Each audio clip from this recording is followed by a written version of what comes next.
Oui, la deuxième partie nous sommes à la deuxième partie. Les miracles en général et la guérison par Christ ou divine en particulier. Nous continuons. Marc 6. Marc, le livre de Marc, chapitre 6, de 55 à 56. Nous lisons. Marc 6, de 55 à 56. Bon, on va commencer au verset 54. Quand ils furent sortis de la barque, les gens, ayant aussitôt reconnu Jésus, parcoururent tous les environs et l'on se mit à apporter les malades sur des lits, partout où l'on apprenait qu'il était. En quelques lieux qu'il arriva, dans les villages, dans les villes ou dans les campagnes, on mettait les malades sur les places publiques et on le priait de leur permettre seulement de toucher le bord de son vêtement. Et tous ceux qui le touchaient étaient guéris.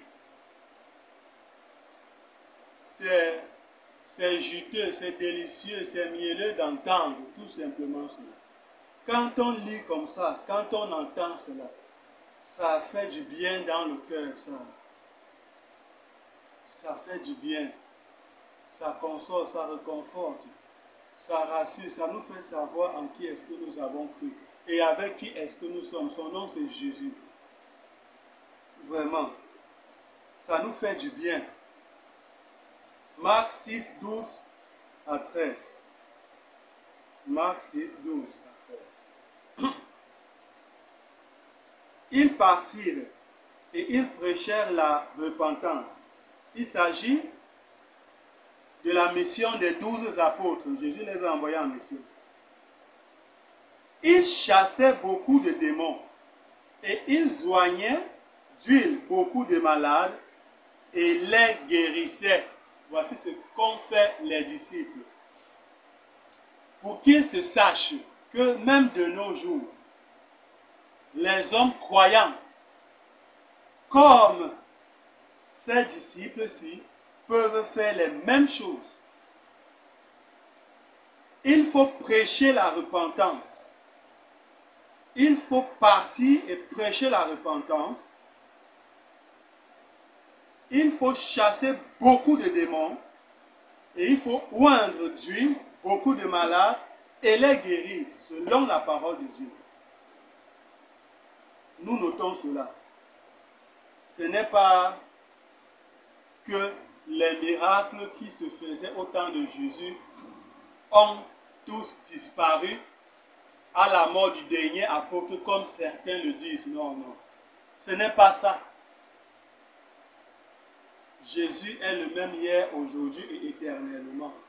Et ce qu'il a fait hier en Palestine, il le fait encore aujourd'hui et le fera jusqu'à la fin du monde. Ça ne changera pas. Parce qu'il est le même. Ce qu'il a fait hier, il le fait aujourd'hui et il le fera aussi demain. Il est le même, il ne change pas. Il faut juste que nous croyions de la même croyance que ses disciples, que les apôtres, et il se fera par nous tout ce qui s'est fait par eux. Tout ce que Philippe a fait pendant la persécution, il se fera les mêmes choses aussi par nous. Il suffit que tu sois tout simplement croyant comme eux. Il ne s'agit pas, ce ne sont pas les titres qui font opérer cela. Ce n'est pas le titre d'apôtre, ce n'est pas le titre de pasteur, ce n'est pas le titre de prophète. C'est croire comme eux, ils ont cru. Car voici les miracles, selon Marc 16 à 18, voici les miracles qui accompagneront ceux qui auront cru. Voilà, ça c'est clair comme ça et c'est net. Il n'y a rien à changer là-bas. Marc 6, 5 à 6. Marc 6, 5 à 6. Là, c'est l'incrédulité des habitants.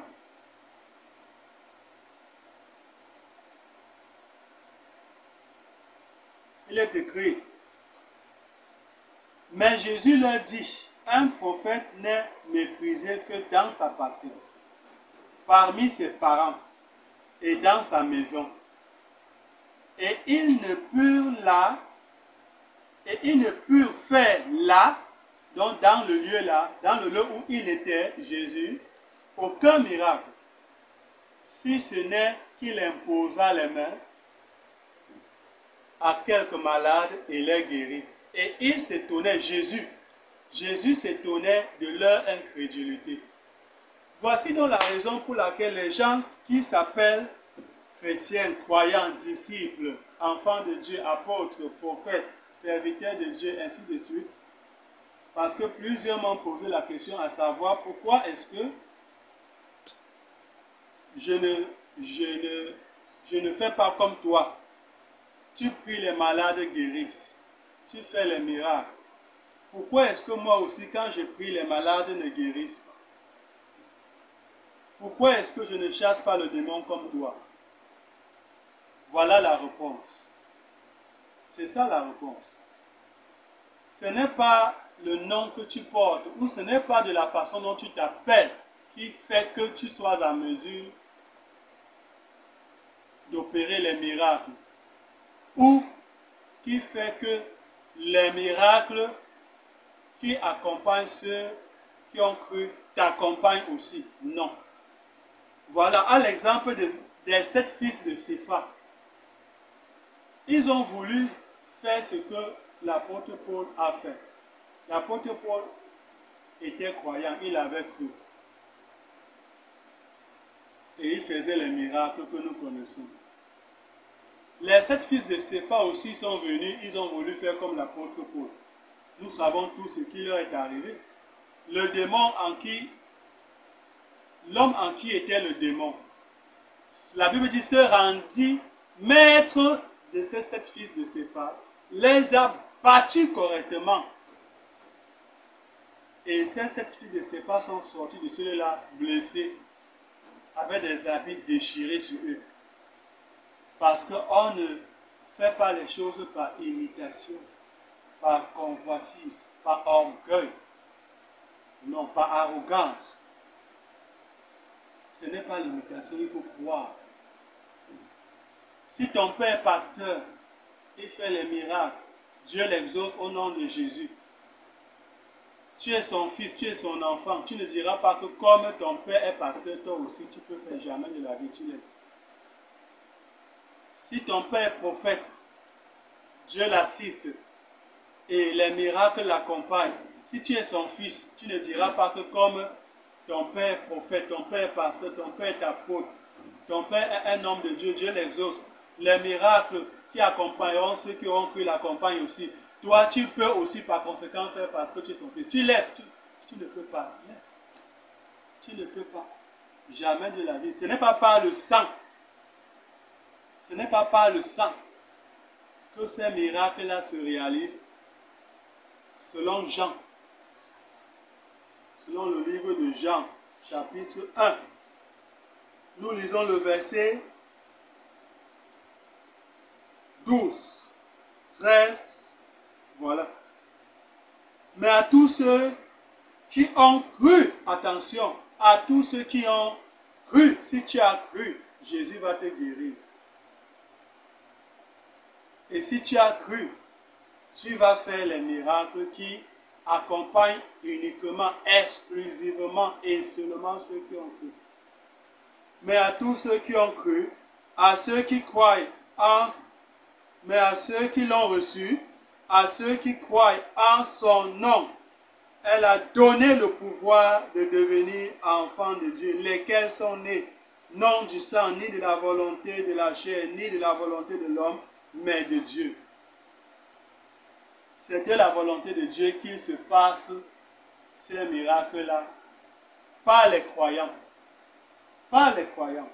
Donc il faut 2 choses. La volonté de Dieu et la croyance. Quand tu as cru, il faut après qu'il y ait la volonté de Dieu pour la réalisation de ces miracles, de ces grands prodiges. Voilà. Donc, il ne faut pas te lever et tu fais le fort, tu fais le grand, tu fais le puissant. Non. Il faut examiner toutes choses et retenir ce qui est bon, dit la parole de Dieu. Examinez toutes choses et retenez ce qui est bon. Et Jésus a dit, un seul est bon, c'est Dieu. Un seul, ce qui est bon ne vient que de Dieu. Ce qui est bon ne vient que de Dieu. Nous continuons, Matthieu 17, 14 à 21. Matthieu 17. Matthieu 17, 14 à 21. Lorsqu'il fut arrivé près de la foule, un homme vint se jeter à genoux devant Jésus et dit, « Seigneur, aie pitié de mon fils qui est lunatique et qui souffre cruellement. Il tombe souvent dans le feu et souvent dans l'eau. Je l'ai amené à tes disciples et ils n'ont pas pu le guérir. » Nous allons retenir ça. Ses disciples n'ont pas pu le guérir. Race incrédule et perverse, répondit Jésus, jusqu'à quand serai-je avec vous? Jusqu'à quand vous supporterai-je? Amenez-le-moi ici. Jésus parla sévèrement au démon qui sortit de lui et l'enfant fut guéri à l'heure même. Voilà comment Dieu travaille. Il n'y a pas de rendez-vous. Là, cache, à l'heure même, instantanément, la guérison divine est. Voilà ce qui est. Le miracle, la guérison par Christ. C'est comme ça que Jésus travaille. C'est comme ça que Jésus opère. Alors les disciples s'approchèrent de Jésus et lui dirent en particulier, donc à part, pourquoi n'avons-nous pas pu chasser ce démon? Et Jésus va répondre. Jésus dit, c'est à cause de votre incrédulité, leur dit Jésus. Donc, que les gens ne croient pas que, parce qu'il ne faut pas que les gens disent que, mais pourquoi je suis chrétien et je n'opère pas les miracles, et les miracles qui accompagnent les croyants ne m'accompagnent pas aussi. Non, tu es incrédule. Si tu veux, tu dis que tu es croyant. Si on ne voit pas les miracles qui accompagnent les croyants, ça te regarde. Si tu veux, tu dis que tu es chrétien. Sachez que le nom chrétien, né à Antioche, sorti de la bouche des populations qui avaient vu de leurs yeux ce que faisaient les disciples de Jésus, les croyants, disciples de Jésus croyants. Les païens ont vu à Antioche ce que faisaient les disciples. Ils ont vu la compatibilité, la ressemblance, l'égalité, la similitude entre les apôtres et Jésus, les apôtres et Jésus. Ce que faisaient les apôtres, ils ont vu Jésus auparavant faire cela. Ils ont noté, ils ont vu, ils avaient remarqué auparavant ce que Jésus faisait. En l'absence de Jésus, après le départ de Jésus, ils ont vu des hommes, certains hommes, dans l'exactitude faire ce que faisait Jésus auparavant. Ils ont dit, petit chrétien, petit Christ, chrétien, petit Christ, chrétien. Donc, si tu t'appelles du nom chrétien et ce que faisaient les disciples de Jésus apôtres, ce n'est pas parce que Jésus les a appelés apôtres qu'ils ont opéré ces miracles. Il n'y a pas les miracles des apôtres, il n'y a pas les miracles des prophètes, il n'y a pas les miracles des pasteurs, il n'y a pas les miracles des docteurs de la parole, il n'y a pas les miracles des évangélistes, il n'y a pas les miracles des diacres, il n'y a pas les miracles des titres, les miracles d'origine. Non, ce n'est pas lorsque on impose les mains, on donne le titre, on nomme quelqu'un pasteur, que c'est en ce moment-là commence, donc qui lui a donné la possibilité, l'ouverture d'opérer les miracles? Non. Il faut être croyant, qui que tu sois, grand, petit, jeune, vieux, que tu sois européen, que tu sois américain, africain, asiatique, australien, quel que soit le continent, le pays où tu te trouves, la famille, le village, il faut croire, c'est Jésus. Il faut croire. Il faut croire. C'est tout. Il faut croire. C'est tout. Il faut croire. Il faut croire. C'est tout. C'est tout. Il faut croire. Il faut croire. Et quand tu es incrédule, donc quand tu ne crois pas, Thomas était apôtre, l'un des apôtres, mais il n'a pas cru quand on a dit que Jésus est ressuscité. Mais n'était-il pas apôtre? Il n'a pas cru à ça. Il a dit que s'il ne voit pas, s'il ne met pas sa main, s'il ne met pas sa main, s'il ne fait pas ceci, s'il ne fait pas cela, l'incrédulité. Il n'avait pas cru à ce que on lui avait parlé de la résurrection de Jésus. Il a dit non, à jamais. Moi, je ne peux pas accepter ça. Comment? Il est mort, il est mort. Comment? Ressuscité? À jamais. Je vais voir et je vais mettre ma main. Je vais mettre ma main. Je vais mettre là mon doigt. Je vais faire ça, je vais faire ça. Jésus a dit, ok, viens alors. Mais, Jésus a dit que je mange pour que tu saches qu'un esprit ne mange pas. C'est moi, je suis ressuscité. Je mange. Donne-moi le pain et le pierre. Je mange. Et ne sois plus incrédule. Jésus a dit, ne sois plus incrédule. Parce que l'incrédulité ne t'apportera que la souffrance. Jésus n'a pas pu faire le miracle dans cette ville parce que quand il a prêché, la population n'a pas accepté, la population n'a pas cru, la population n'a pas reçu.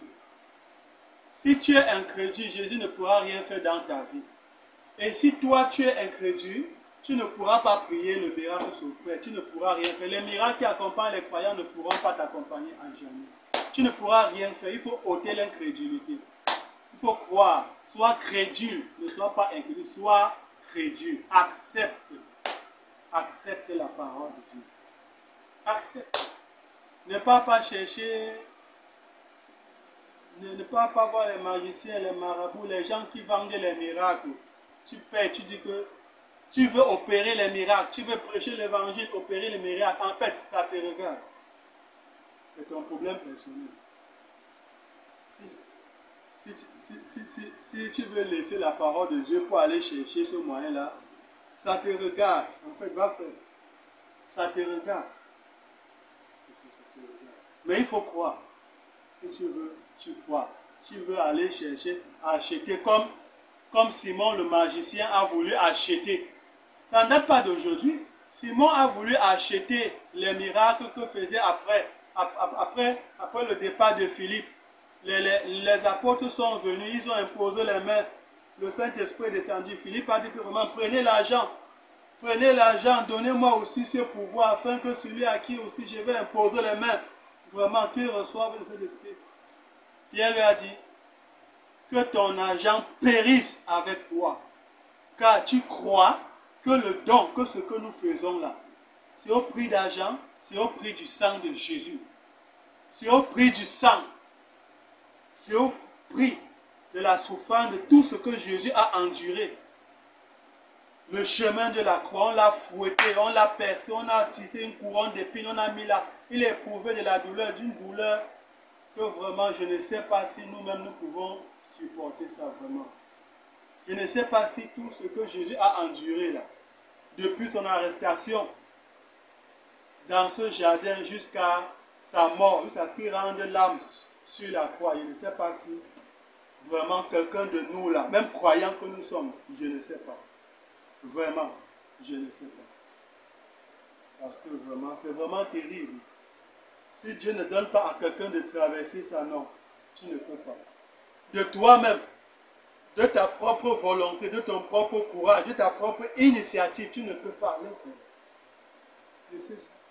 Il a fallu qu'un ange descende, envoyé de Dieu, pour le fortifier. Il a prié pendant 3 heures. Il a fallu que Dieu envoie un ange pour le fortifier, afin de le rendre capable de pouvoir traverser le chemin d'obligation. On appelle ça le chemin d'obligation, traverser. Donc si tu es incrédule, tu ne peux rien faire. Tu ne peux, rien de bon ne peut s'opérer, ne peut se passer dans ta vie. Et tu ne peux aussi rien faire de bon dans la vie de l'autre si tu es incrédule. Tu es incrédule. On continue. Matthieu 15, 30 à 31. Matthieu 15, 30 à 31.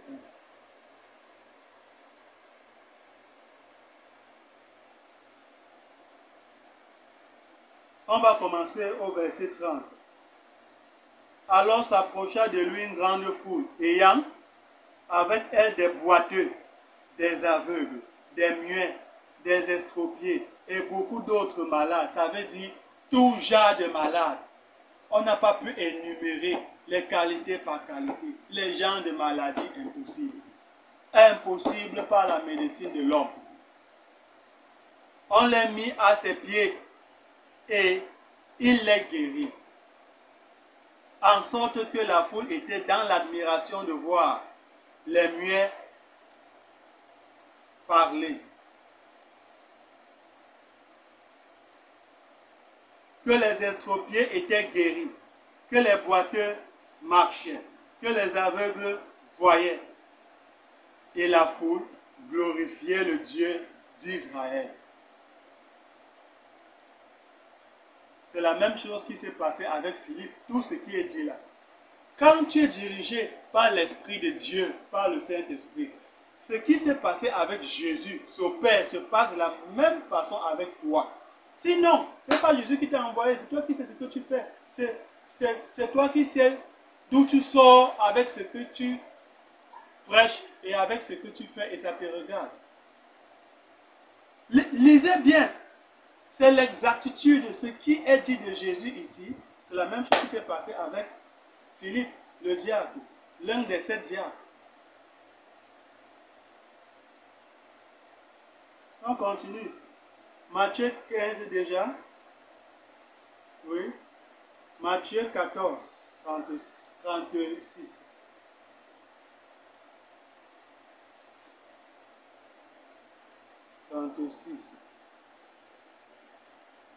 On va commencer au verset 37. Les gens de ce lieu, ayant reconnu Jésus, envoyèrent des messagers dans tous les environs et on lui amena tous les malades.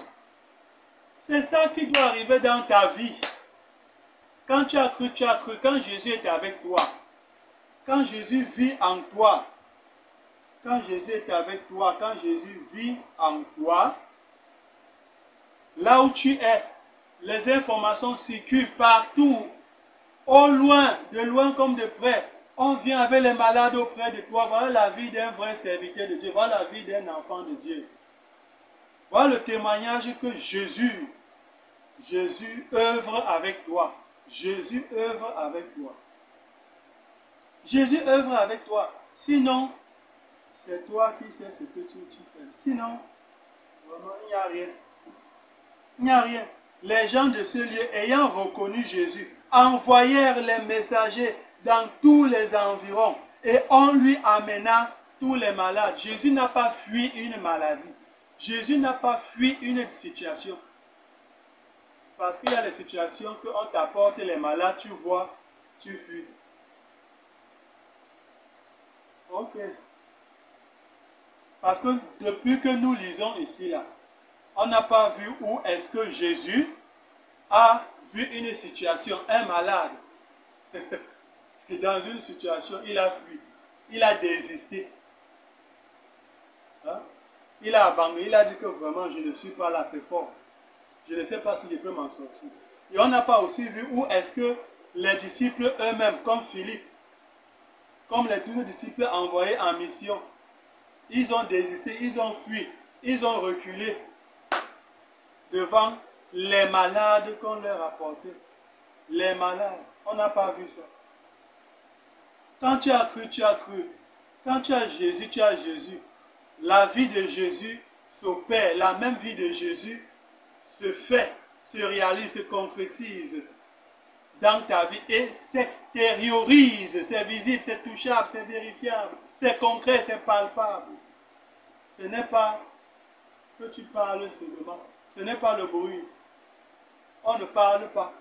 On n'est pas seulement là pour dire qu'on prêche et on ne voit rien. En fait, quand on fait ça, ça le regarde. C'est lui qui sait ce qu'il fait.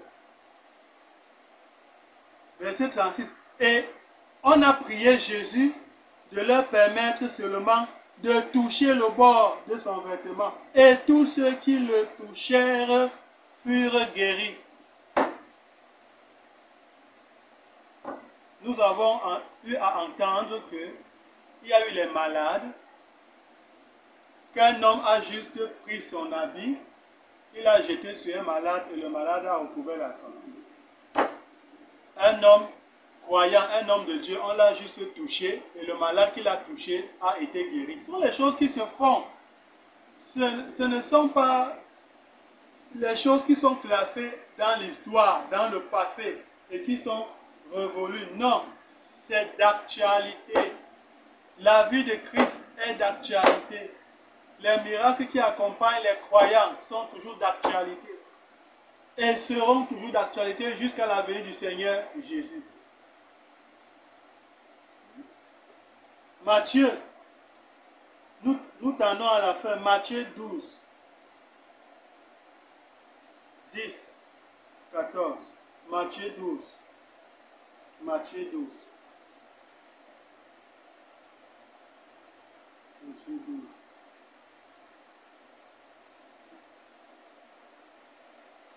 Là, c'est l'homme qui a la main sèche. Jésus guérit l'homme qui a la main sèche. Matthieu 12, on peut lire de 9 à 13. Jésus a guéri l'homme qui avait la main sèche.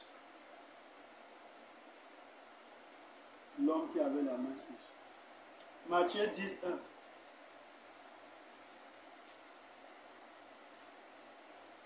Puis, ayant appelé ses 12 disciples, il leur donna le pouvoir de chasser les esprits impurs. Jésus a donné le pouvoir de chasser les esprits impurs. Ça ne s'achète pas. Et de guérir toute maladie et toute infirmité. C'est Jésus. Les miracles doivent être d'origine Jésus. D'origine Jésus. C'est Jésus qui donne de faire. Si Jésus ne te donne pas de faire, il n'y a rien. Tu laisses, tu es seul, tu ne peux pas. Tu es seul, tu ne peux pas. Si Jésus ne te donne pas de faire, laisse. Tu es seul, tu ne peux pas. Tu ne peux pas. Donc voilà, on va s'arrêter comme ça. Avec tous ces passages bibliques, et il y en a encore, nous ne pouvons pas tout énumérer. Nous ne pouvons pas tout relever. Nous remercions Dieu, et moi en particulier, je suis très content d'avoir comme ça par cette vidéo partagé avec vous ce qui concerne les miracles en général et la guérison par Christ en particulier. Je remercie beaucoup Dieu. Et que par cette parole, par cette exhortation, par ce message partagé, que Dieu nous fasse beaucoup de bien. Que Dieu nous aide. Que Dieu nous éclaire encore, nous instruise davantage. Et en chacun et en chacune des personnes qui vont visionner cette vidéo, qui vont voir, suivre cette vidéo, que Dieu vous instruise encore bien dans votre esprit, dans votre cœur, qu'il vous enseigne davantage par le Saint-Esprit, qu'il vous fasse encore des révélations pour que vous compreniez réellement le mystère du salut. Le mystère, c'est un mystère. C'est un mystère, c'est pour les croyants. C'est pour vous les croyants. C'est pour nous les croyants. C'est un secret pour les païens, pour les non-croyants, pour les incrédules. Et c'est par le Saint-Esprit, selon 1 Corinthiens chapitre 2. Dieu nous les a révélés. Commençons par le verset 9. Mais, comme il est écrit, ce sont des choses que l'œil n'a point vues, que l'oreille n'a point entendues, et qui ne sont point montées au cœur de l'homme. Des choses que Dieu a préparées pour ceux qui l'aiment. Dieu nous, les croyants, aux croyants, Dieu nous les a révélés par l'Esprit, car l'Esprit sonde tout, même les profondeurs de Dieu. Nous rendons gloire à Dieu. Je remercie particulièrement et profondément Dieu pour ce temps, pour cette parole encore, d'édification. Je dis beaucoup merci à Dieu. Et que Dieu nous fasse du bien, qu'il nous bénisse, que par cette parole, que la grâce de Dieu nous soit pleinement accordée. Et que les mystères, les choses cachées, et qui sont réservées aux croyants, nous soient pleinement révélés par l'Esprit de Dieu, à travers cette prédication, cette exhortation, à travers ce temps que Dieu m'a donné pour exposer ceci, au nom de Jésus-Christ. Amen.